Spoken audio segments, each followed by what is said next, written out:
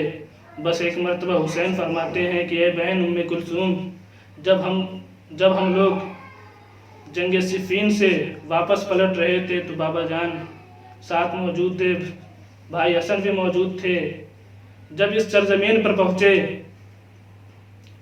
تو بابا جان نے قافلے کو روکا اور روکنے کے بعد سواری سے اترے اور اترنے کے بعد اس سرزمین پر قیام کیا تھوڑی دیر کے لیے۔ جیسے ہی اس سرزمین پر تھوڑی دیر کے لیے سوئے، اچانک خواب سے بیدار ہوئے اور بیدار ہونے کے بعد رونے لگتے ہیں۔ بھائی حسن نے کہا اے بابا جان آپ کیوں رو رہے ہیں؟ بس ایک مرتبہ بابا جان کہتے ہیں کہ میں نے خواب دیکھا ہے۔ امام حسن اسلام فرماتے ہیں کہ بابا جان آپ نے کیا خواب دیکھا ہے؟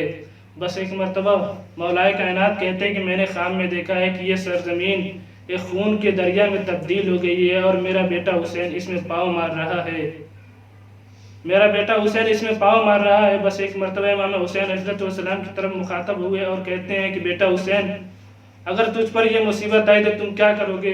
بس ایک مرتبہ امام حسین علیہ السلام فرماتے ہیں کہ بابا جان اگر یہ وقت مجھ پر آیا تو انشاءاللہ میں صبر کروں گا۔ روایتوں میں ملتا ہے کہ جب جناب آدم علیہ السلام جنت سے زمین پر آئے اور انہوں نے جناب حوا کو نہ پایا تو انہوں نے جناب حوا کو ڈھونڈنا شروع کر دیا، اور جب اس سرزمین پر آئے تو انہیں ایک عجیب قسم کا غم طاری ہوا ان کے دل پر، اور جیسے ہی وہ مقتل حسین کے قریب پہنچے ان کا پاؤں پھسلا اور وہ گر پڑے اور وہ گر گئے، اور گرنے کے بعد ان کے پاؤں سے خون طاری ہوا، ان کے پاؤں سے خون جاری ہوا۔